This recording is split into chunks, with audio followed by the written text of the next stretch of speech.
and welcome to episode 50 of GameSpot After Dark. We made it. We made it, fam. We made it to episode 50. It took us 50 weeks to get here. I'm very proud that we got here.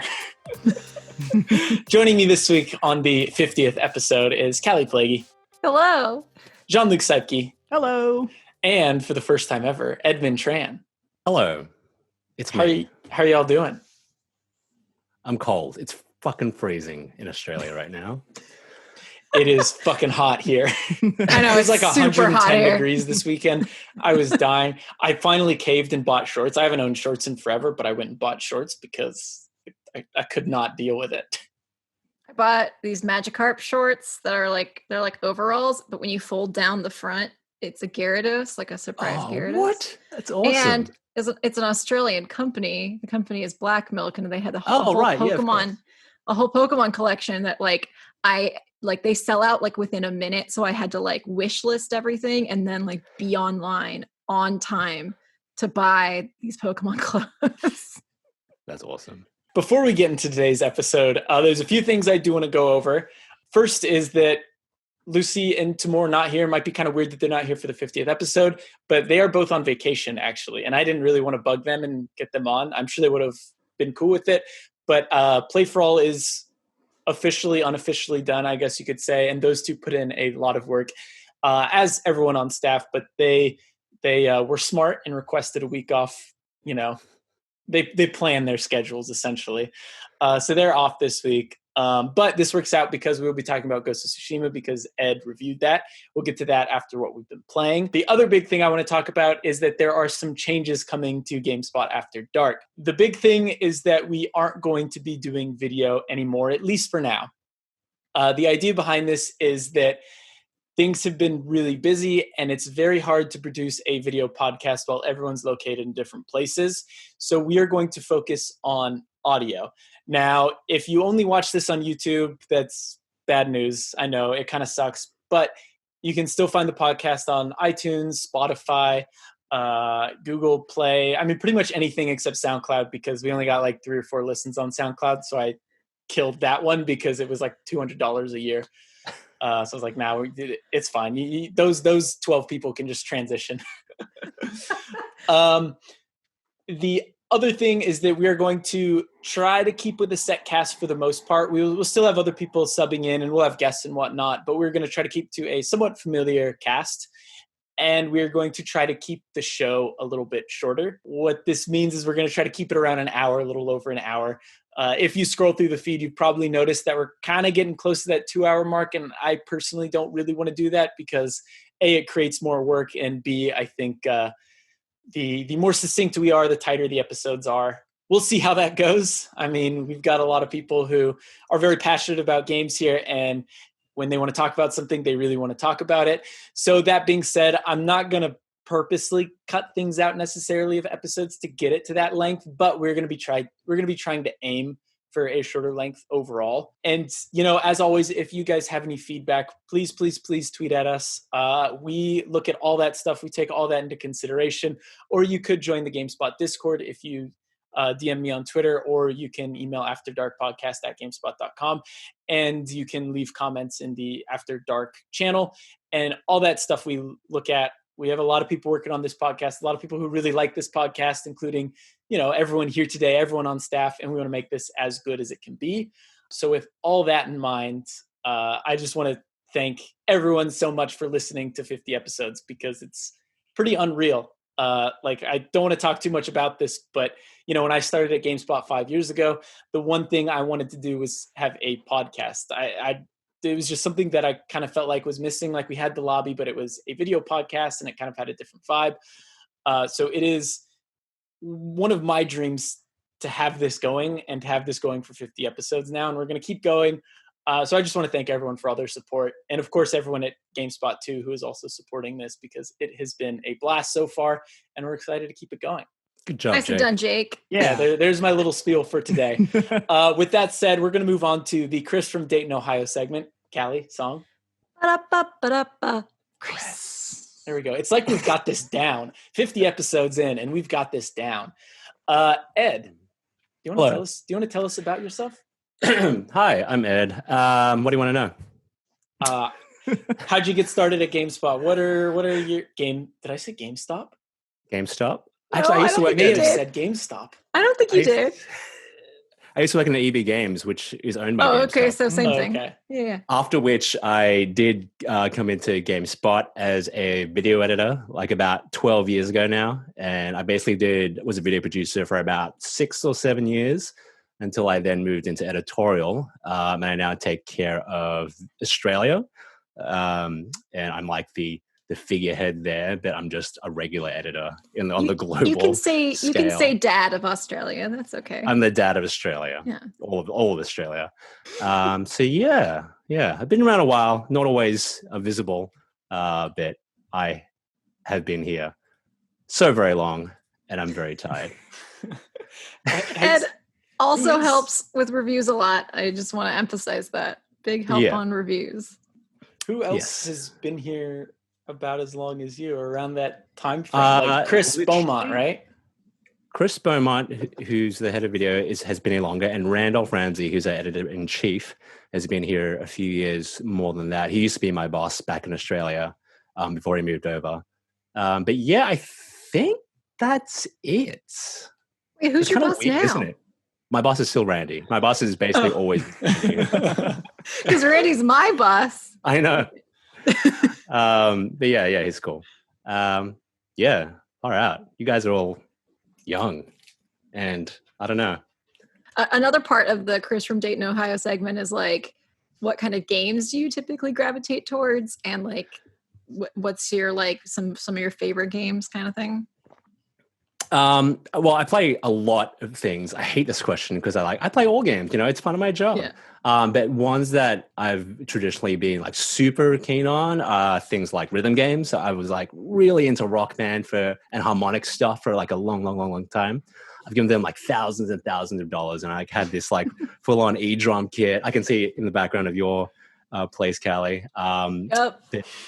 Yeah, I just really love music and music games, and I also really like fighting games. So I play a lot of those, not at a competitive level or anything, but just as a avid fan. But aside from that, yeah, I like to seek out as much like indie stuff as I can, but I play everything. So anything and everything except for sports.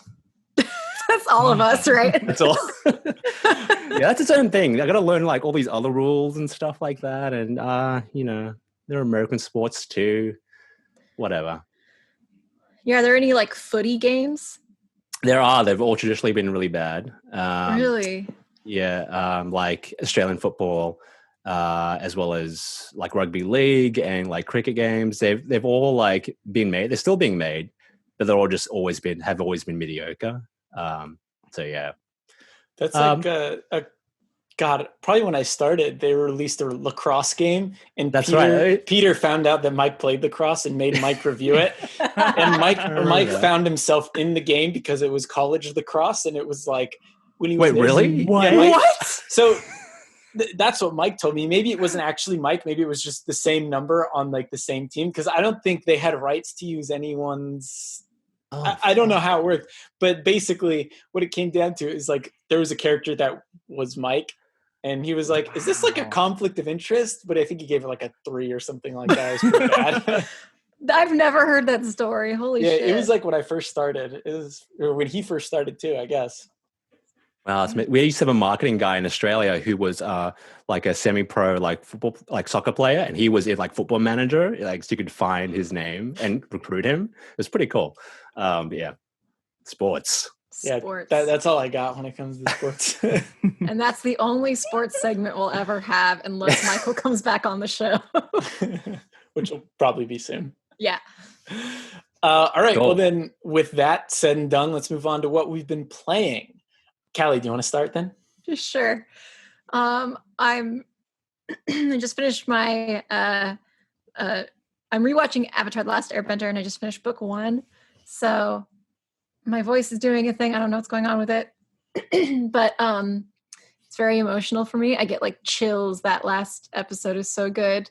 I love Avatar. And then I still play Animal Crossing every day. And I did this big I took my Nookazon adventures to the next level. So first, I did finish my rock circle. That was a 2-week project. I finally finished it. The mannequins are gone. I can decorate again. But my big trading thing is I use Nookazon to trade for items I need. Like I bought the mushroom lamps for my forest on Nookazon because I didn't want to time travel. The next thing I've been doing is going on the Nookazon Discord, and they have a cataloging channel where you can go to someone's island and like pick up the item so it's in your catalog and you can order it for yourself later. And I want to catalog a lot of stuff for like completion. So I went to someone's island and I cataloged every single item in every single color for the diner set. And then also every color of the simple panels and every color of the box sofas. And then I went to another island and I got the complete rattan set in every color. Oh, what are you going to do when you've cataloged everything? Die, I guess.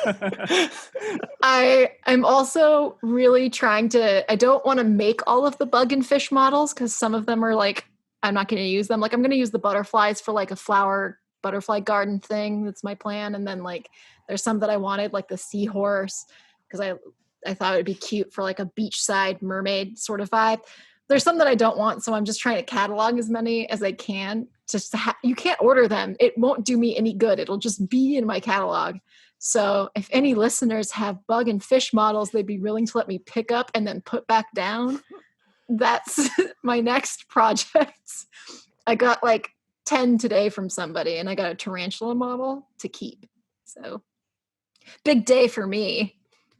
Ed, did you play much Animal Crossing New Horizons? Yeah, I went pretty hard on Animal Crossing for a long time because I was like on leave when it came out, and so I had a lot of time to sink into it. But I think once I came back and started having to play other games, I kind of dropped off it a little bit. I also have like familial responsibilities, so I don't have as much free time as I used to.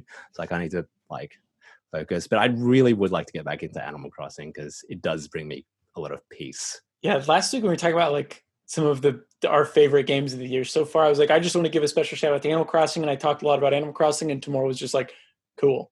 And then we moved on to the next thing. I was like, what? I let you talk about Final Fantasy VII and go off about it and stuff, and I'd say that, and you're just like, cool.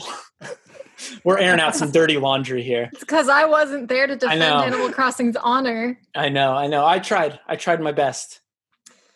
Yeah, I love that I can create projects for myself. So like obviously terraforming and decorating the island is a big one.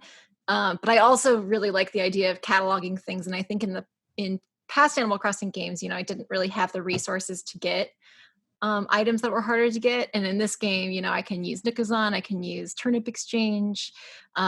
There's all sorts of, because Turnip Exchange is more than just turnips. Like I can get a lot of items that way. And so I was really excited because the sets that I got today, like the diner set is like 6 or 7 different colors. And you only have one color that's like native to your island. So I would have a really hard time getting those otherwise. So it's just like, there's something satisfying about it. I'm just checking it off. And then I go into Nookazon and I add them to my catalog. I'm very thorough. It is not peaceful for me. I'm very intense. It's pretty intense, dude. You could like spend so much time just like on the nitty gritty, which you are. And that's just a crazy way to play it. Because when I play it, I'm just kind of like, I don't wander around, like pick up some fruit and like maybe check in on the catalog. It's very chill compared to what it seems you're doing on a daily basis. Yeah, like I go in, end. I'm like, I got to move my 100 flowers that I have here. Like I breed flowers, or I have all the colors now, so I don't need to do that anymore. But like I have to move them all to one spot so I can terraform that spot, and then I move them all back. It takes a really long time. Yeah.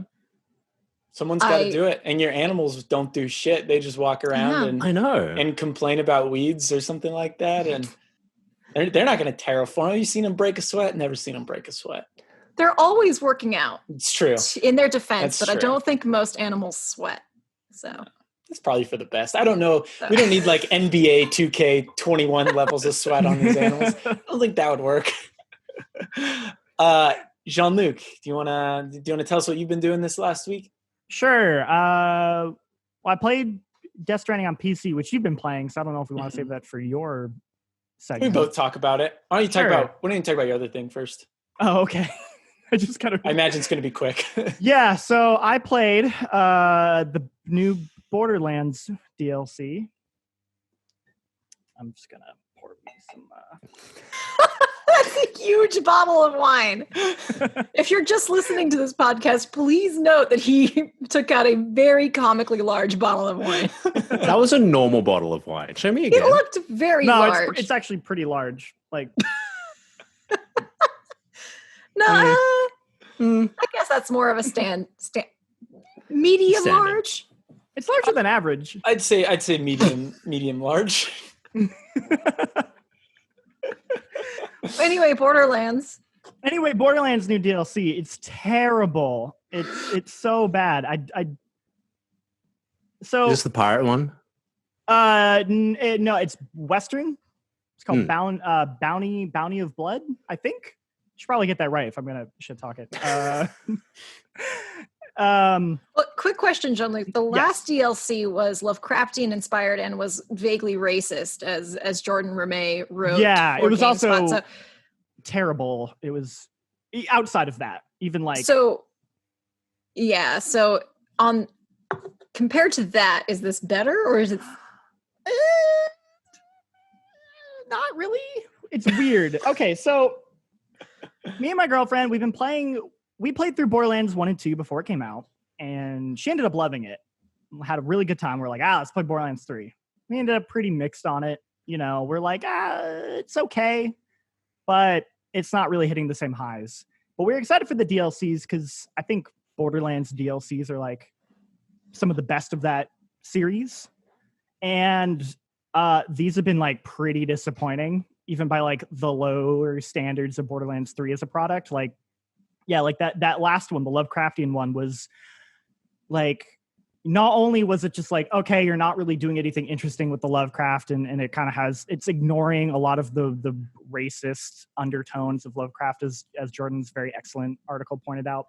It also just wasn't funny at all. Like, it would just set up a joke and then just not have a punchline, and it was like really bad.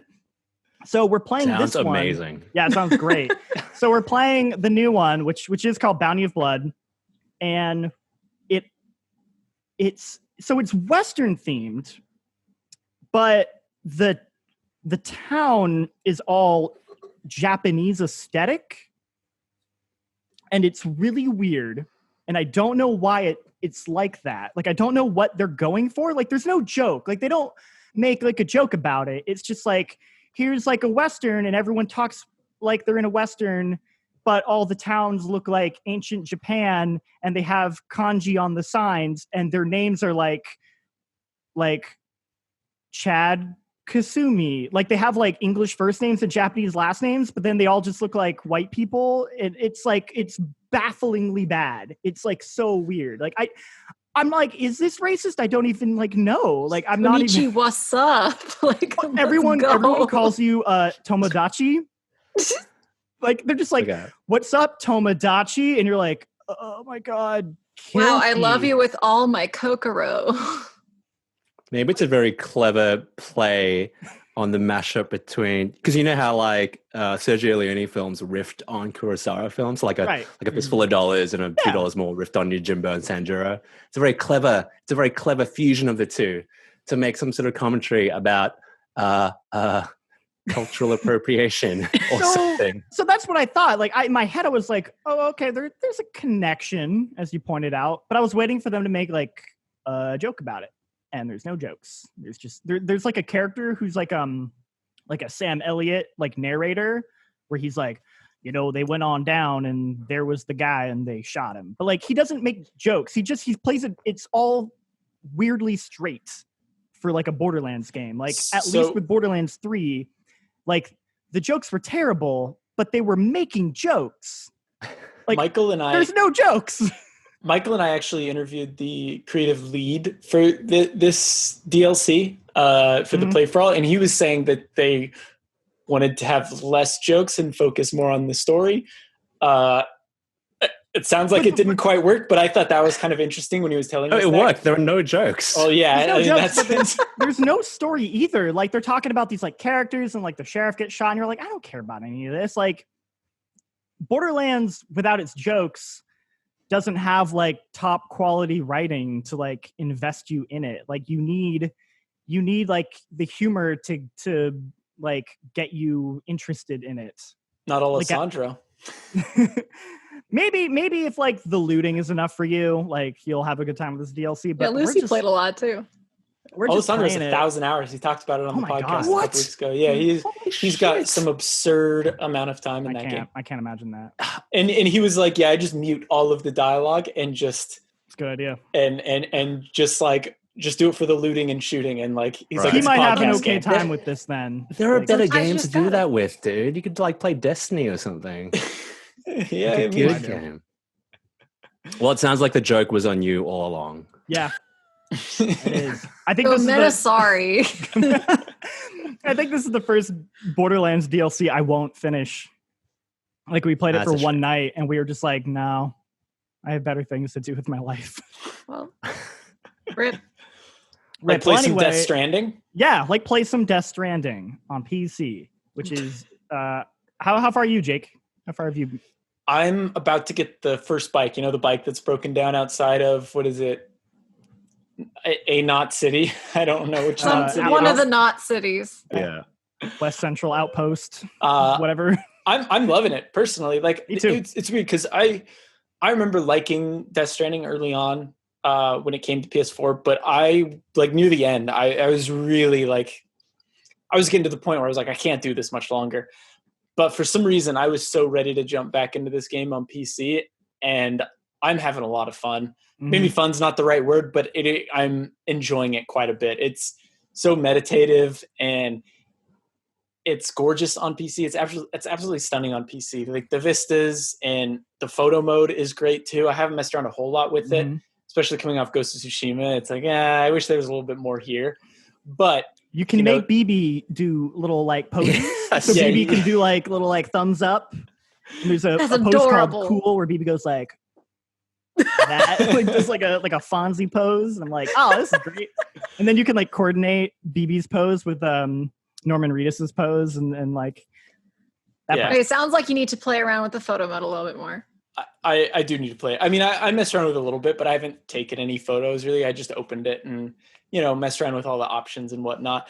But I am having a really good time with it. I'm excited to play more. I wonder if part of the reason why I'm enjoying it more is just because I have more time on my hands because of all this. And like, I don't know, like this game hits different than it did in 2019. Yeah. Oh my God. That's for sure.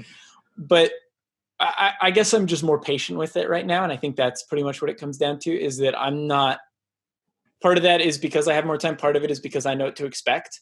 So I'm just taking my time. I'm trying to help out. I'm trying to get all the, settlements to 5 stars as well. Yeah. Which at the time seemed like something I would never want to do. But now that I'm in this world, I'm like, I kind of want to help out all these people that I can and maybe spend more time working on roads and building different things. I don't know if I'll finish it because this is a long game, but as of right now, I'm really enjoying it. I'm happy I picked it up on PC, and I'm, it looks great. I think it's great so far. Yeah. I really want to get back into it because like the first time I played it through, it was for like a walkthrough for GameSpot. And I just like rushed through that thing. And like I ended up really liking it at the end, but I was like, man, I really want to go back and just like actually take my time. Yeah. So yeah, maybe I'll get it on PC. Do you guys follow sorry, you go. Oh, I was just gonna say I really want to play it again. I almost gave that game a 10. I loved it so much. And Alessandro sent me some videos of like the new stuff, like the headcraft thing. And I was just like, it got to my heart. I was like, I just want to play this game again. I really loved it. So, but I don't have a PC with me right now, so I have to wait. But I guess I could play it again on PS4, but then I want to see how great it is. I'm excited to play it because I never finished it. Not because I didn't like it, but because of like something about the timing. I just like moved on to other stuff. But I think like because that game is so core to like playing with other people that it's like a fresh chance to like replay it on PC now that everyone else is playing it. So I really want to finish it this time. Yeah, I wonder what the community is like on PS4 these days. Like, if there's still stuff. I was curious about that too, because wasn't it kind of a failure? Not a failure, but it wasn't a success, I guess you could say. I feel like there was rumors that Sony was displeased with the sales of that game. I don't know if they're true, but I just remember seeing rumors that it I don't know, it just didn't sell as much as they hoped. Anyway, you guys cut off twice. Do you guys follow Lance McDonald on Twitter? He's an Australian who isn't really into video game hacking, and he hacks a lot of Souls games and Bloodborne games. He's been hacking Death Stranding, and the first thing he did at everyone's request was try and get a shot of Norman Reedus's penis. And so he's still got some work to do, for the shower scenes and stuff. But what he discovered is that when you urinate in the game, he hacked the camera to go at the front. Norman Reedus has no penis. He just holds his hands in front of his crotch, and weed just comes out 30 centimeters out. So that's a bit of a disappointment. So follow him for those updates. I don't really have a joke here. I just want to say Norman's Reedus. That's all I have. Oh, I should actually, this isn't a joke. I should say that Michael Hyam did update my original Death Stranding review with his PC impressions. It's more technically focused. Local PC expert. Yeah. So that's at the top of the review. I was rereading my review, because I wrote that review really at the 11th hour, because I don't know, I'm not great at that part. But I was rereading it and I was like, man, I love this game. But then I was I put a bunch of, there's subheaders in the review, and I haven't done that again since. I was like, oh, I forgot that I did this. Maybe I should do it again. Why did I? So, man, wild times. I forgot everything about that review process. That was a heck of a time, Callie. I know. I was doing I did 3 back-to-back reviews. Yeah, that was crazy. I remember that Ben Janka 5-starred every city in 2 days or something insane like that. Yeah. Yeah. Ben, he finished it as you were finished your review. I remember that. Oh, well, yeah. We were all in the office late, and I, Ben was finishing the game, and I was sitting there writing oh God. The embargo is midnight. Fun times. I was at home sleeping. Good for you. It happens. I am genuinely excited about mods for that game. I want to replace. I want people to replace all the ads with weird stuff. Yes. Ride with Norman Reedus. What other weird things could you replace that with? Instead it's a big of Days Gone advertisement. Yeah, or instead of the motorcycle revving when he's taking a dump, I don't know, something stupid. As poop sounds. Yeah, I really, it'd be cool if the Monster Energy drink was replaced by respecting women juice or something. I never finished the pizza quest, and I want to go back and do that. Oh, I didn't finish the pizza quest, but I do remember if you finish the beer quest, your Monster Energy gets replaced with beer. Yes. Timefall beer. They were we found a way to make, which I thought was such a neat detail, how they found a way to make beer better and quicker because of Timefall. And I'm oh, that's pretty cool. I want somebody to, this is such random, I want somebody to replace the character name for Jeff Keighley's character. I don't remember what it was. I just want them to replace it with actually Jeff Keighley. Luden's fan. Luden's fan. I want him to actually be called Jeff Keighley in the game. I think that'd be funny. I don't know why. Well, anyway, should we talk about the game that people want us to talk about? Yep. Why are you being so cryptic? The game that Ed reviewed. I don't know. It's Ghost of Tsushima. Yeah, Ghost of Tsushima. Ed, you reviewed it. Quick, I'm gonna act. No, never mind. Go ahead. Sorry. Ed, you reviewed it. Gave it a 7 out of 10. What are your thoughts overall? It's a good game. Cool. Pretty good game. All right, listener questions. Which is what 7 means. Cool. This game is it's weird because I definitely went up on it's definitely a roller coaster. You have highs and you have lows. And there are definitely a lot of low points, but overall it is a very pretty and compulsive open world game with some pretty, I thought was pretty good combat. Jake, I think you hated it, right? Well, Okay. I liked it. Yeah, I think it's really good. Like, I really am into samurai stuff, and I think this really captures a lot of that pretty well. And by the end of it, you're basically just like roaming around like a really, really pretty world and like getting to sword fights and just like doing like checklist style open world things, which for a lot of people, including myself, like really massages that part of your brain that lets you, I don't know, it's a very relaxing loop of things to do in an open world game. But at the same time, it does fall back on a lot of, I guess, tropes and structures that of really old open world games. Like, it feels like an old Assassin's Creed, like before Odyssey and Origins. It's just like a lot of question marks on the map. A lot of go to this place and do a little side activity and check it off and get a little reward. And the quests are kind of really boring in that sense too, because it's a lot of walk with a dude, have a chat, look at a thing, hit a button, get into a fight, and then get a reward, which isn't really interesting. And early on, and I feel like I've seen a lot of people feel the same way about this. Early on, that really, really drags you down because you're just doing a lot of that all at once. But once you start to get past that and you start getting more tools and the world opens up a bit more, you can kind of leave that behind a little bit more and sort of enjoy the world for what it is, which is an exploration game that lets you kind of, there's no like mini map and stuff. So you kind of just go where your fancy takes you. And I feel like that feeling of exploring the world, and it's almost Breath of the Wild-ish, like definitely not to the standard of Breath of the Wild, but it lets you just act upon your curiosity and find something cool to do. So yeah, overall I liked it, but it definitely has its flaws. Yeah. Anyone else play it? No, I played it. No, just me. I played a good amount. I didn't hate it by any stretch. Like, I think it's a good game. I agree with you in a lot of ways. I just wasn't having fun. Like, I really liked the exploration. I like seeing the world. I thought the world was gorgeous. The photo mode in particular, I spent so much time messing around with the photo mode, getting shots, because it's the best photo mode I've ever seen in a game. Like, there's some options that I wish were there. Like, I wish I could make Jin disappear, turn him off so I can just get the landscape. But apart from that, like, the photo mode is top notch. It's so good. Yeah. It's wild that it's like the first game I've seen where the photo mode is actually like a thing on your UI. Like, it's on by default and it's like an actual thing that you can trigger. Like, they want you to use it. And, of course, because the game looks so damn good, that you'll want to be, you'll want to be like taking photos. And the animated still thing is really cool too. So even though you freeze the world, wind and like particles and stuff still happen, and it just looks fucking good.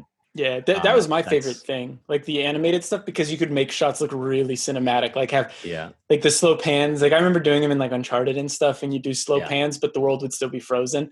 But with that, you can do these slow pans or push-ins, and then you can add what do they call it in the game? You can add like clutter, I guess, and you can make like a bunch of fireflies spawn and appear. Just like 1,000 butterflies. Yeah, if you turn it to 100%, it is ridiculous. It is like, this doesn't make any sense.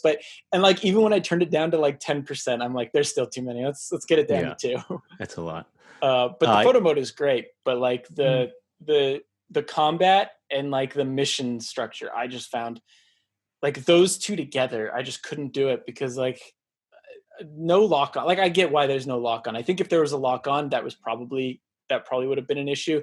And you'd have to imagine, a AAA game in 2020, a third person action AAA game, they're probably experimenting with lock on and without lock on. They probably found out that no lock on is best. But I just did not like the lock on list combat, because I'd end up attacking people I didn't want to attack, or dogs in particular I found incredibly annoying to fight. And like, I'd use your throwing abilities, and sometimes I'd hit the wrong enemy, and that would mess me up. Just the combat was not doing it for me at all. And I think maybe part of it is because I played the shit out of Sekiro, and that is like peak third person action combat for me. And I know the games are very different, but even the settings, like, though they're Japan, the settings are still very different. But for some reason, I guess I just went in expecting more of that like lethality and like, I don't know, the weight that Sekiro had, that this kind of just I don't get. There are hints of it there. Like, I feel like the way they designed like the damage output of the sword and the hits you could take, like, it feels really good, and the animations like make it feel really chunky. But yeah, I think I had some issues with the lack of lock on to begin with. And I think the combat system definitely wants you to play a certain way. Like, it's not a combat system where you can be too aggressive when you're fighting a lot of melee characters, because everyone just blocks all the time, right? I think it's a combat system that wants you to be more reactive. So you kind of just want to mimic like those samurai fights that you might see in like samurai movies, where you just are standing still. Someone makes a move and you like deflect it, and then you take that chance and start like steamrolling them. As you know, so by the end of the game, where you have a lot of abilities and stuff, and you start becoming the Ghost of Tsushima, you know, as soon as you parry your dude and you cut him down, like everyone starts like breaking their guard because they're like, oh shit. And then you can use those openings to start doing cool things like throwing your kunai, like throwing grenades at people, doing weird things like kicking them in the air and like shooting them down with a bow. But yeah, you do need to wait for those openings. So you want to be able to stay there, like see what's happening around you, and then be able to react in every direction. And I think that's kind of what they were going for, but it still is a little weird in some instances. So yeah. Yeah, it's okay. I do want to play more, because like, especially watching like Max did a combat montage showing off how cool the combat can be. I'm like, okay, that looks really cool. So I'm aware that I do probably need to play more and learn these different abilities. But man, like, it's the fact that I don't really like the combat. The mission structure, I think, is very like, there's an instant fail tailing mission. Yeah, there's a lot of those. Well, I've only played one, and I was like, are you kidding me? Are we really doing this? Which I found frustrating. And then the story has not grabbed me at all. I've heard it gets better after Act 1, and I just finished Act 1. I don't want to say too much about what's happening, but I just like moved to the next area, I guess you could say. Yeah. I don't know if things get more interesting, but as of right now, like, I am not invested in a single one of the characters except Yuna. I think Yuna's kind of cool. Yuna's pretty cool. I think, yeah, to your point, in Act 2, it really opens up. The story gets a bit more interesting. There's a lot more gameplay stuff that starts to come in. And yeah, it does feel a lot less hand-holdy than the first act. Yeah, which is, you know, it's not a great start, but it does get better. And I think, you know, by the end of it, you know, you don't have to deal with a lot of that bullshit. And then and that's where you get to the point where you just do want to explore by yourself and do the little side stuff, and so, you know, finish clearing the map, so to speak. Like, you know, I want to go back and play it right now, and that's the feeling that it leaves you with. But you can't, you know, I can't just forget all those hours where they were just leading me through, like, you know, very linear quests and like instant fail sales missions and all that kind of stuff.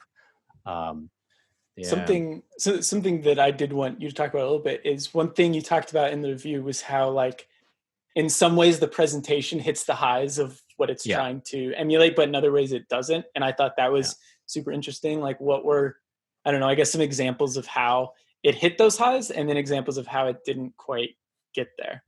Yeah. Well, I mean, the whole deal with this game is that it's trying to ape like samurai cinema, and like some of these samurai films are considered the greatest films of all time in terms of cinematography and like framing and that kind of stuff. So it's trying to emulate a lot of that by like having the beautiful environment, you know, and framing that environment in really beautiful ways, and doing really nice panning shots and playing with depth of field and all this kind of really cool stuff that makes it like very memorable. Like, it's an incredible looking game. But on the other hand, you know, when you're doing a lot of these, it's full of quests. There are so many side quests, and, you know, on top of them being quite linear, they are also pretty boring to watch. So, you know, in a lot of open world games, you go to the quest giver, you have a conversation giving context about what's happening, you know, what you're going to do, like why you're going to kill these people, whatever. And a lot of those conversations are, they're boring in the way, they're boring because the characters just don't move, right? The acting's good, the acting's fine, the Japanese voice acting is really good, but for a lot of the time you are just watching two talking heads flip back and forth, and that's common, and like that's fine. But when you compare to how much effort they've taken to make this game look so beautiful and like evoke, you know, a sense of passion in you, like this really brings it down. And I obviously, it's an open world game, and like animating like characters to move and do like Last of Us 2 style, conversations with like body motion, or like even GTA style. In GTA, the characters are very expressive. They're like always moving through the environment. They're like, it actually feels like you're watching a movie here. But here, when you go into a side quest, that's when the whole movie thing kind of disappears, and you just, I don't know, you just listen to two people talk about something that, isn't all that exciting. I mean, I feel like the story part of this game is serviceable, but it's nothing to write home about. It's just a funnel for you to go and do something and kill someone. So yeah, like you will spend a lot of time getting into these quests and just feeling a little bit bored, I would say. The only thing that saves it is like, even though there are two still talking heads, like they often frame them in the environment quite nicely. So it's like two figures standing under a giant tree while like petals rain down and all that kind of stuff. And that stuff looks pretty, but at the end of the day, you are watching two mannequins like yap at each other for like 2 to 3 minutes at the beginning and end of each quest. And that is kind of the downer. I mean, those are the points in the game where I was like getting a little sleepy, and I was like, it's like, man, do I have to do like 10 more quests after this? But once you start moving away from that stuff and enjoying the world, it gets a lot better. Yeah, I mean, I loved exploring. Like what I explored, I thought was great. Like I had a lot of fun just how natural it feels. Like it's like, oh, you're going one way and then a fox shows up and you follow the fox and then follow the bird, and then there's like a Mongol territory that's been taken over and you like cleared out and stuff like that. Like I did really enjoy that aspect of it. But definitely. I just felt like the minute I'd get into combat, I'd be like, here we go. Like, I just wish I could make these enemies disappear and I could go on my merry way rather than having to fight them. I did like the standoff stuff though, where you can like wait like that. That's super flashy and cool, I thought. Yeah. Once you get more tools, like, I mean, guys, the whole plot of the game is like Jin is like a, by the book samurai and like having to go through these combat motions. But he very, very quickly is like, oh, wait, ninja shit is like way cooler and more effective. So once you start getting more tools as you move on, you'll just roll up into an enemy crowd, like throw a smoke bomb in there and just go in and stab everyone in the neck. So that might help you out in a few ways. But yeah, I think the guiding win stuff, which is the whole no map, this is how you get to an objective thing, is really effective. And it really aids that style of like checkbox open world exploration, because there's no like mini map like full of icons for you to constantly be distracted by. You can just kind of move through the world, and if you see something, like you can get distracted by it and you'd be like, okay, I'll do this now, rather than looking at a map and being like, oh, I could do this, but this one's a little bit closer, but over there, and all that kind of stuff. Yeah. So yes. Jean-Luc, you played this game on Kurosawa mode, which is black and white in Japanese. What was that like? How was that? I quite liked it.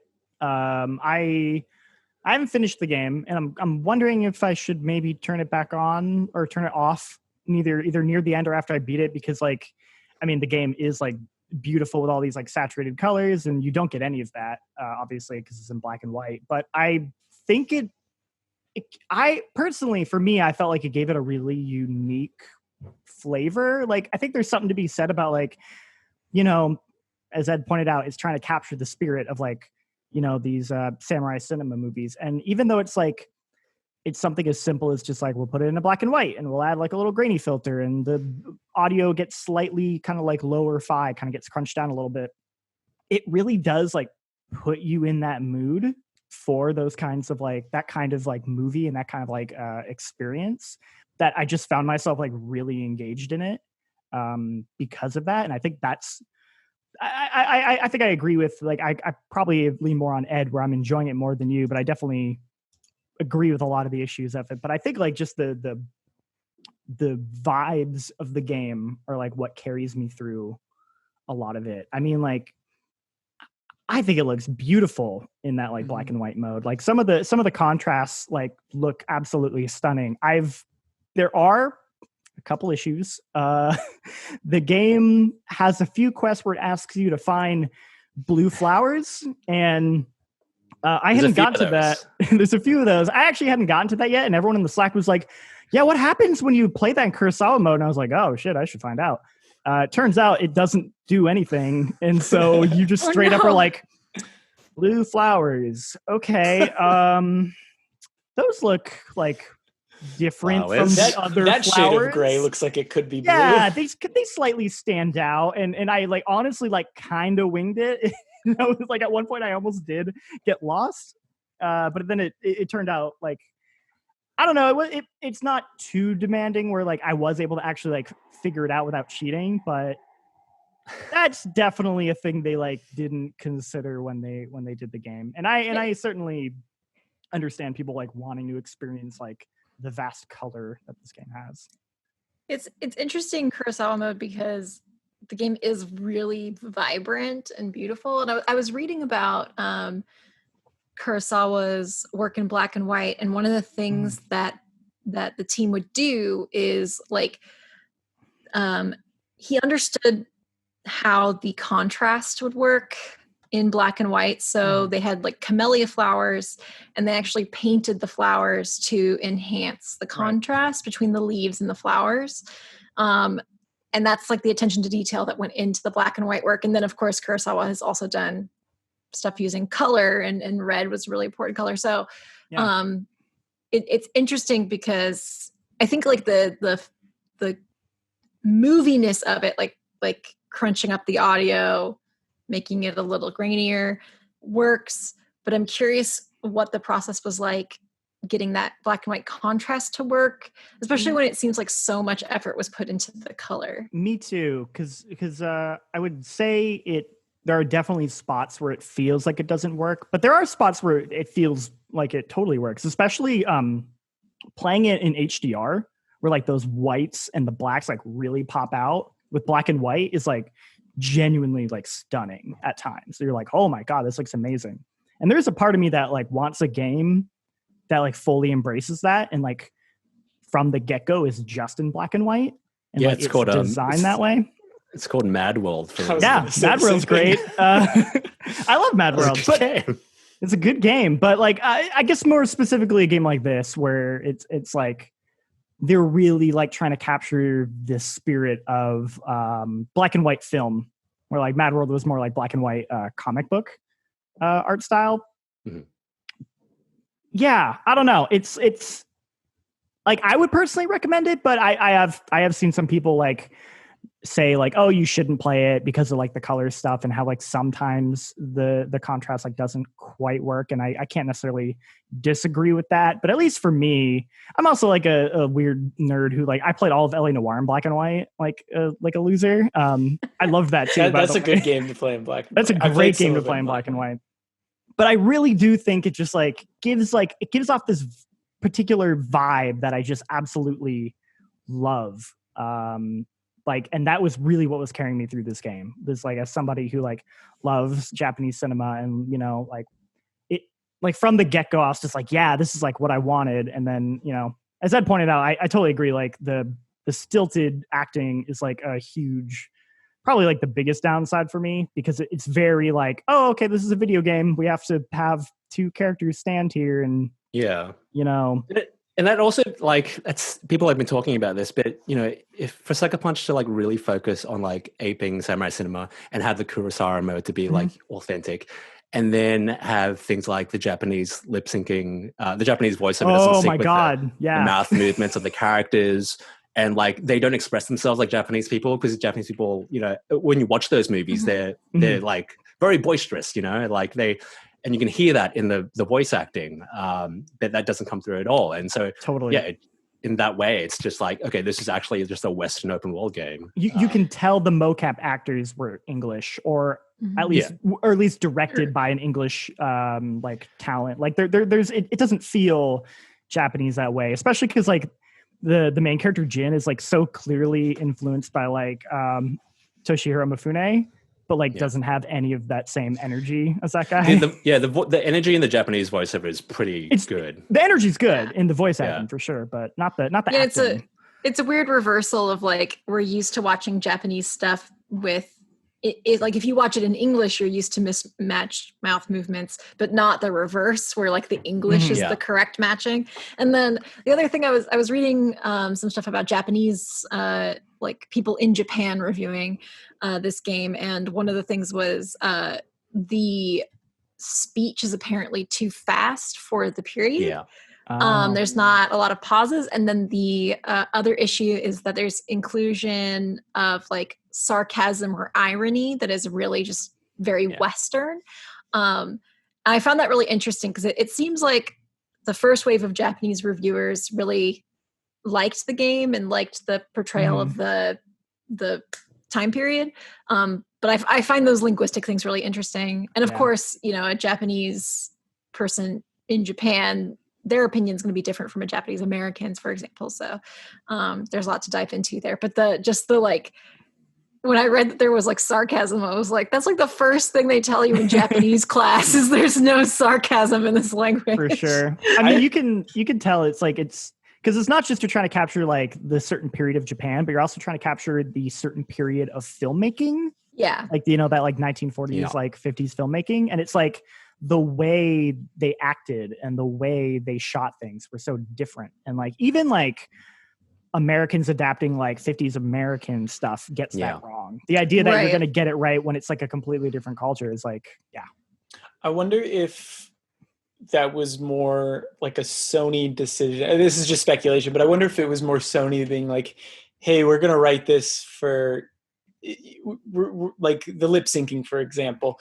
We're going to have American voice actors and have their lip sync with that, and the Japanese will be over. I wonder if that was like a Sony decision of them being like, hey, you know, this game is going to sell a lot more in the United States probably than anywhere else or in North America. And I wonder if that was kind of part of the decision. Like, you'd have to imagine, like, I don't know, these people at Sucker Punch have probably watched these movies a ton, probably have a very good idea of what they want to emulate. But I wonder if it just came down to it and Sony's like, you know what? Like, if we're going to make a AAA blockbuster game for North America, we kind of got to make it with English voice acting and English voice, you know, in mind.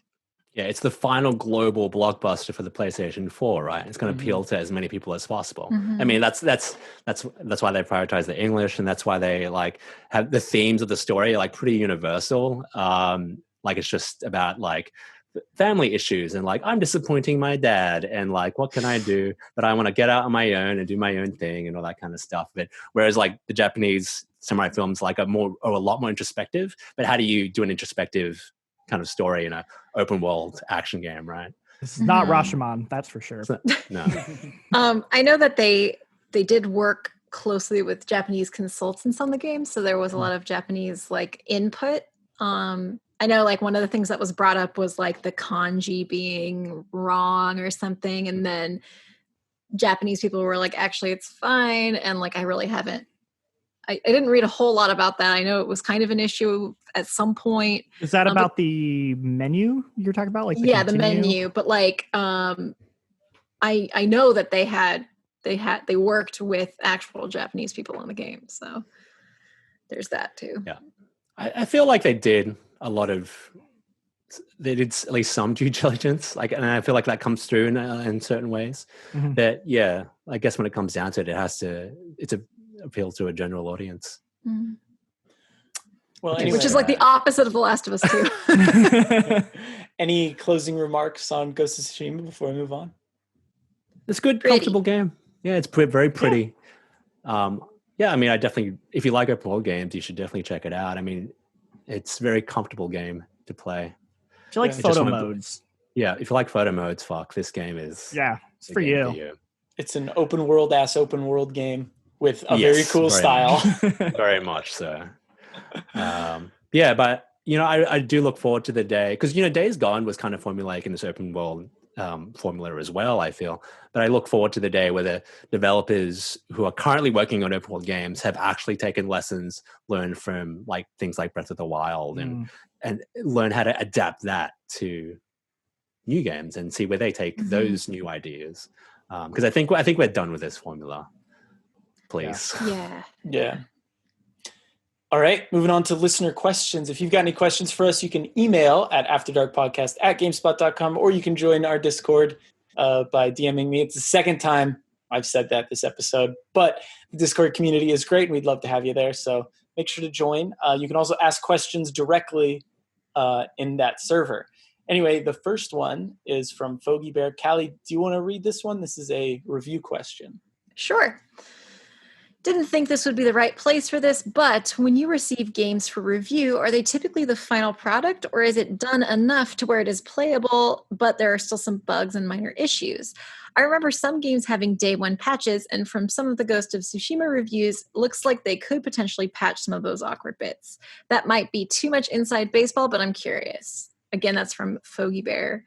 I can answer this. I think largely we are getting the final products. Like I especially in recent years, I wouldn't say you're getting like a broken version of the game, but there are definitely cases where there are some last minute patches, and we typically get that information ahead of time. So the PR person will say, like, there's this patch scheduled, it's going to fix these issues. Mm-hmm. And then that is really an honor system thing for us, where if we do encounter a bug like that, I mean, I'm generally of the mind that, like, I really don't weigh bugs at all in my reviews, because you can fix bugs you can't fix so easily. You can't really patch out structural problems with a game or narrative problems that easily.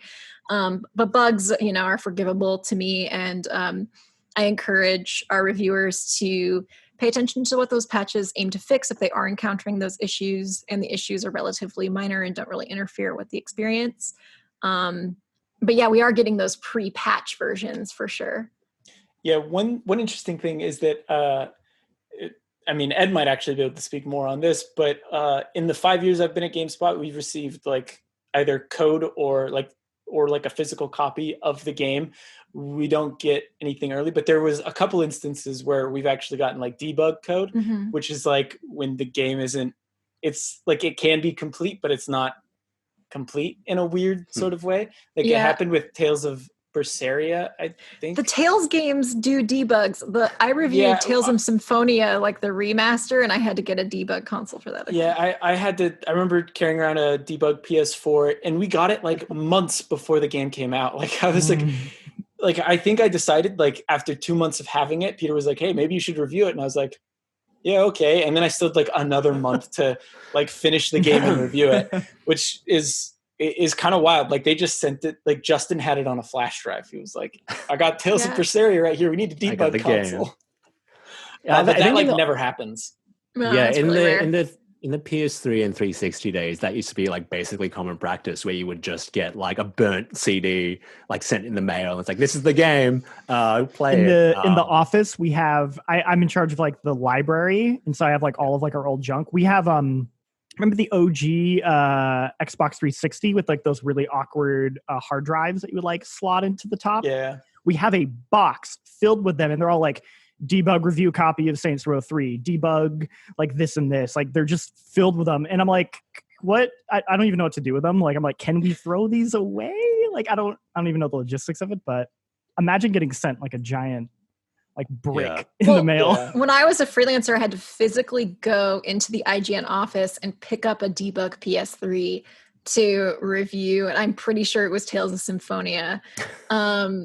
And that is just like not really a thing anymore. Sometimes you'll still get a CD or a flash drive of a build, but like now it really is like we get codes mostly, and the codes are just, they activate a retail copy of the game. In some instances we get pre-release copies, and then we get a second code that activates the retail version of the game, but the saves transfer. In very rare cases the saves don't transfer, which is a pain in the ass. What did that happen for? That happened to something recently. Mario Maker 2, I think. It was Mario Maker 2. Where I put 40 hours into that game. And then I think I knew it wouldn't transfer, but I was like, we'll see. Maybe things will change. And, I ended up putting 40 hours in the retail version too.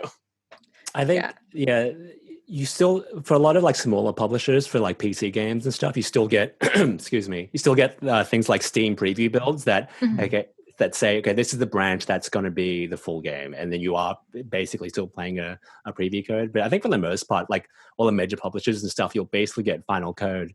And in the case of Ghost of Tsushima, they like patched the game like 4 times and it still isn't out yet. So you are still getting updates like as you are reviewing it. And like they weren't anything that big. I think there was like some HUD changes possibly, but like you don't really notice it. They're not like patching in like, oh, here's some side quests that we needed to add to it. Like usually it's like it's all feature complete. Usually those patches, for the most part, like I guess Last of Us was kind of weird because I guess the photo mode wasn't complete or something like that, and they like patched in photo mode. Yeah, it was in beta or something. Yeah, like that. It was something like that. So, but like the games are usually the games. There's usually like they're them. That's it. Yeah. Feature complete is a good way to put it. Like there's never really a case where we're going to get a game and like there's part of the game not included in the code that we got. The patches are normally going to be things like bugs or UI or something. Or the biggest challenge is when one of the features of a game is an online component that won't be live until launch. That's when the game is not feature complete at all. And for that, we have reviews in progress. But I am so glad debugs are not a thing anymore. Me too. Yeah, this would make working from home much more difficult. Right? But it was nice back in the day when you do like previews of games, and you just get like a preview build on a disc, and you play it over and over again rather than just go to an event and play a game for 2 hours and then write about it. You would just have the demo on hand. That was fun. I feel like Cyberpunk should do that. Cyberpunk should definitely do that. They will never do that. I could use probably about 12 more hours with that build that I played. Maybe more, 40. Can you imagine how much money that would go for on eBay? Oh, yeah. If my God. A copy of Cyberpunk and can you imagine all of the YouTubers who would just spoil data mine? All that shit would be out there right away. What's the internet ruined everything. This is like kind of related but a little off topic. It's like how with us being at home, we've started to see more like preview builds that are like remote, where like you played. Isn't that how you played Cyberpunk? You played it like over like NVIDIA Now or something. Like I played it over NVIDIA Now. Ed actually went to a place to play it though. Oh wow! Yeah, Australia's internet. Yeah, our internet is so poor that we've still been doing like physical local demos. So I did one for Cyberpunk, and I did one for Watch Dogs Legion and Assassin's Creed Valhalla. But they still like scaled it down to like the 1080p stream build to be like, this is the experience that everyone's gonna get. All right, so I'm like playing like a 1080p game blown up on like a 4K TV and just like sitting this close to it. Yeah, well, it's local, which is good. All right, let's move on. So this last is not really a question, but Jacob McCourt has been keeping a spreadsheet of GameSpot After Dark, like, I don't know, keeping track of who's on the episode, how long the episodes are, blah, blah, blah. So he's got all these questions for us to go through and see if we can get right. The answers are blacked out, so I guess we can go through it and just, see what everyone thinks, and I can unhide them. Okay. I love it. Can I be the quiz master? I'll also guess because I can't see the answers, but I love this. Okay, you be the quiz master. Okay. So he has a little intro here. I built a fun little quiz to celebrate the 50th episode. Fun for the community, maybe some cool facts for the show too. And having looked at the questions, not the answers, obviously, the facts are very cool. All right, ready? How many hours of podcasts are in the feed? Ooh. 88. 90 episodes. A couple spoiler casts. Those get pretty long. Is it like 55? Maybe? I'm going to say 102. 82.84. Wow. Okay. That was way over. So I was the closest, right? Yeah. A little lower. Sure. So that's 1 point for Jake. How many episodes are actually in the feed? Okay. I should know this because 60. Okay, wait. Yeah, you're the one who populates it. I'm trying to think of 58. How many spoiler casts have we done? I'm just going with my gut for all of these answers. And then it's 53. I think it's 53. I can only think of 3 spoiler casts, so I'm also going to say 53. All right. What is it? 53 as of July 11th. So Jean-Luc, your thinking was wrong though, because this episode 50, is not on yet. The reason it's 53 is because the intro episode that's like a minute where I just say, "Hey, this is GameSpot After." So you're still right. We're both right. Your thinking was off. But your thinking, oh my god! You didn't show your work properly, Jean-Luc. If I was a teacher, hey, I got the I'd answer, only give man. you partial credit. I got the answer. If I was a math teacher, I'd only give you partial credit. Oh my goodness. Damn. What's the average length of an episode? Hour and 20 minutes. Hour and 30 minutes. 125. Oh, dang it, that's what I was going to do. 135? You're the closest. 93 minutes. Right? Wait, I said 130. Right. Are we doing rounding down or rounding up? Oh, I don't know. You can decide amongst yourselves who gets that one. I mean, I think you go to the closest, right? Numerically closest, yeah. So Jean-Luc gets that one. How many different personalities have been on the show? We've had a lot of guests. That's going to be hard. Yeah. A lot of guests and... geez, I have 50. no idea. 45.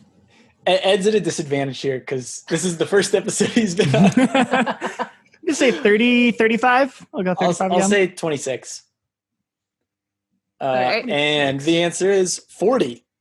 40. That's a lot. Wow. That's I was close. I said 35. I said 35. What did I say? 45? I forget. Remember. I forget what I said. I think I said 45. Well, then we would be tied if that was the case. Okay, so we can share that point, I guess. Cool. Are we even keeping? I don't know if I'm not keeping score. I'm not keeping score. I think next time if we do this again, we'll need to have like Jacob McCourt on here, and he can like keep track of things. There you go. Well, Jacob McCourt will be listening, so Jacob, let us know who wins. That's actually, you know what? We've got listeners; they can keep track for us. Yeah. Which GameSpotters? Why am I doing the work? Which GameSpotters have been on the most shows? Top 3. Easy. Me, Callie, and Lucy. Yeah. I was gonna say it's Jake, Callie, and Lucy. Is it? It's got to be. Yeah, you guys are on almost every episode. Oh, that's okay. Yeah, I guess that has to be it then. Any ideas? It says. Are we done? Oh, he's even got the list. Jake 45, Callie 37, and Lucy 32. There you go. Wow. I'm sorry. I'm taking up so much space. Who is the only 2-time non-GameSpot guest? So, Blessing. It's got to be Blessing because he was just on. Did 2 recently, right? Yeah, we talked about it too. I was like, you're the only guest to come on twice. And he's like, good. Let's leave it that Blessing way. Adeoye Jr. Let's go. How many people have hosted at least one episode? I've hosted one. Jake's hosted, obviously. Lucy's hosted. Tamor's hosted. Tamor has hosted. Who hosted the episode with like Alessandro and Jordan? Tamor. Honestly, Jean-Luc, did you host any? I don't remember hosting one, but okay, so we're saying 4. I'm saying 4. All right. The answer is actually 5. Jake, Callie, Tam, Lucy, and Jean-Luc. I did host one. Wow, I guess you did. Okay, cool. There must have been an early one. Must have. I don't remember that at all. Maybe it was just one where you talk the most. Maybe. That's all. How many episodes have been 69 minutes? 3. 1. Actually, I'm gonna say 1 as well. I'm gonna say 2. Say 1. I'm gonna say 1. And the answer is yeah. 1. Nice. How many episodes have been hosted from home, including bonus content? Oh, shoot. This is weekly, right?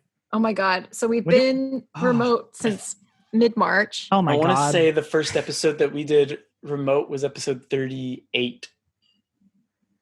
So like 22? 21 because it doesn't include this. But then we've had 2 spoiler chats, one for Last of Us and one for Final Fantasy. So it'd be 24? Wait. 23. I can't do math. 23 sounds right. Sure. 20 as of July 11th. Damn, I said 20. Maybe I was wrong. I won. Oh, Ed got it. There we go. Nice. When was the Chris from Dayton, Ohio segment created, and who created the jingle? I know Tamor created the jingle. Tamor created the jingle. 100%. Episode pretty 5? early, right? No. Yeah, it was like episode 4 3 or 5. I'll say 4. All right, I'll say 5. I'll say 5. It was episode 5. Episode 5, Tamor. It's just a complete guess. How many CBSI friends have been on the show? So I'm assuming that's like one GameSpot. Oh. So we've had including Jan, Ben Bacalar. Bacalar. That might be it. I can't think of anyone else. Well, hold on. Would we count Chastity? Because she's Universe. She's GameSpot. She's GameSpot Universe. I guess that works. Ben, Bacalar, Jan. I think that's it. I can't think of any. I think that's everybody. Oh, we're correct. Cool. All right. How many non-GameSpot guests have been on the show? Oof. Got no idea. 10. So many. I'm going to say 10. I'm just throwing a number out. I'm going to say 12. I said 10. I'm going to say 14. All right. And the answer is 12 individuals. Is that what I said? Times. You said 12, yeah. I said 12, yeah. Yes. Mm-hmm. What's the average number of characters in episode titles, not including the episode numbers or the word bonus? The optimal number is 40. So you can get it in 23. It would be much longer on YouTube because the titles are longer on YouTube. Oh shit! Yeah, we counting. But I think it's just podcast feed. I'm pretty sure it's just podcast feed. Okay. We get weirder with the podcast feed titles. Yeah. Because we know you suckers will listen to it. I'm gonna say 35. If Ed's saying average is 40, or the sweet spot's 40. Well, the optimal is 40. Okay. Yeah, I'll say 35. I'll say 23. I said 23, so I'll move to 26. Oh no. Okay. It is 30.2. Yes. What's the longest show? Oh God. I want to know if that includes spoiler cast. A spoiler cast wasn't that long, I don't think. We've never done really? I think like 2 hours and 10 minutes, I think, is probably the longest. That sounds about right. Yeah. And it was a while ago. It was like one of the early episodes, I think. 137 minutes, episode 18. So that's 2 hours and 17 minutes. Okay. That was pretty close. Cool. Yeah. What's the shortest show? I think our first not including like the intro, which was like a minute and a half. I think the shortest one was the first one we did, which was like 49 minutes or something like that, or 47 minutes. Yeah, we've had some that are under an hour. I mean, when I'm on them, I have no sense of how long they are. It's going 15 minutes. 15? 50. Oh, 50. Okay. I'll say like, I genuinely don't know. I'm thinking if any of the spoiler casts were like shorter, like Final Fantasy was like an hour or something. I'm going to say 55. I'm going to say 45. I'm 47. I'm going to say 45. 45. Control spoiler chat. Oh, yeah. I didn't think about that one. That's amazing. And then finally, what episode did the unofficial catchphrase of the show get created? And he's referring to chill hype vibes. I wasn't on Michael that had one. to be on. No, I don't think Michael was. It's Tamor who came up with that. It's Tamor. I'm pretty really? sure. I thought it was Michael. Well, no, it was someone wrote in like loving the chill hype vibes of GameSpot After Dark, and Tamor's like, this is the slogan. Episode 20. I'd say 22. It was definitely when we were in the office. Yeah. I really have no clue. When did we? I still think about the email that called us "we boomers," and I haven't stopped thinking about it since. I'll say 27. 23. What did I say? 22? You said 22. Well, that was fun. Oh, that was awesome. Honestly, kind of like touching to see all of that data about our show. It's touching that you went to the effort to gather that. So thank you, Jacob. Oh my God. Yeah. Thank you. Yeah. Oh, he's what is his nickname? Good Jacob or Pure Jacob? Something like that. And You're evil Jacob. And you're the bad. Yeah, I'm the bad Jacob. He's the good Jacob. I forget what his... Lucy came up with it. I don't remember. Weeaboomers. That's all. We named our anime Slack channel Weeaboomers because of that email. Well, anyway, this has been episode 50 of GameSpot After Dark. Thank you all so much for listening. Thank you for sticking with us to episode 50. Here's to 50 more, hopefully even more than that. We're going to keep going as long as you guys keep listening. So thank you truly so much for that. The support means the world. And thank you guys, my cast who's here right now, and the folks who aren't here but have regularly been on, and the people who just help support this show and whatnot. But anyway, Callie, where can people find you, and what are you working on this week? Well, you can find me on Twitter at Inkydojiko, INKYDOJIKKO. I am still doing Animal Crossing guides. Chloe, Rad, and I have been doing a lot around the latest updates, and we're going to do more for the update coming in August. So I'm really looking forward to that because I have no idea what it'll contain. We're also working on a big database of all the villagers, which I am transcribing by hand from the official guide. So please look at that because it hurts my hands. There's like 300 of them. I've only gotten to like cows, I just finished deer. The last one I did was deer. I have a lot. It's like 500, right? I have a lot more animals to go. So when that goes up, please support it. And, as always, lots of reviews on GameSpot. You can read, well, Ed will probably shout this out, but read Ed's Ghost of Tsushima review. Obviously, a lot of our reviews are also on YouTube as video reviews. We put up a lot of reviews. So... Yeah, two big games this week. Paper Mario something and Ghost of Tsushima. Paper Mario, the Origami King, 8 out of 10 on GameSpot. I'm going to play it. I'm excited. But Vasquez. I was like, they announced it like 2 weeks ago, it seems like. Yeah. His review actually made me really excited to play the Origami King, so definitely check that out too. Friend of the show too, being a part of MinMax. So, yeah. Jean-Luc? You can find me at John Lexipke. I don't have a blue check mark, so you can still see all my excellent tweets every day. Can you be my proxy? Yeah, absolutely. No, I can't tweet right now. I will happily tweet whatever anyone else wants. I got a couple cool things. Callie, earlier in the episode, you mentioned Michael doing a what is it, like a not review but like an update talking about Death Stranding, like a 3-paragraph update to the review. Yeah, so we kind of have like a video version. I wouldn't call it a video review, but it's just sort of like Michael's thoughts on the version in video form. So look forward to that. That should be up hopefully by the time this is up, and then also either at the time this is up or shortly after should be a Death Stranding potato mode that me and Ben have done. We ruined that game quite considerably in some really weird ways. So look forward to that. And Ed, where can people find you? Yeah, you can find me at Edmond Tran, but I won't be tweeting for a while, I guess. You can tweet now. I see people. Oh, really? Okay. Yeah. Okay, sweet. But yeah, read my Ghost of Tsushima review over on GameSpot and watch the video with my stupid voice as edited by Evan, with footage contributed by Jake and Max, I want to say.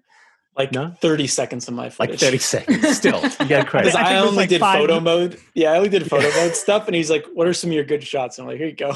I think 5 seconds of my Kurosawa mode ended up in there as well. Yeah. So read that. Know what I've got. I don't know what I have next. Maybe I'll go play Ooblets, and I don't know. Yeah, I'll play Ooblets.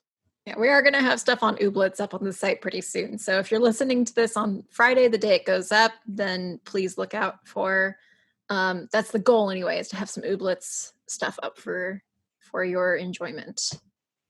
Cool. And you can find me at Jacob Deck. And right now we're working on a cyberpunk video about the history of Night City. Another one. We're going to keep going. We're not going to stop.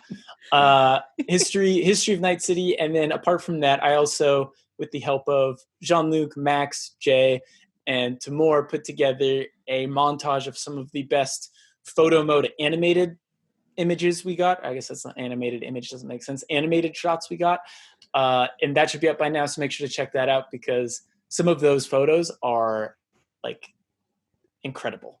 There's one in particular that you added in I think it wasn't in the original. It wasn't. It was in the second one.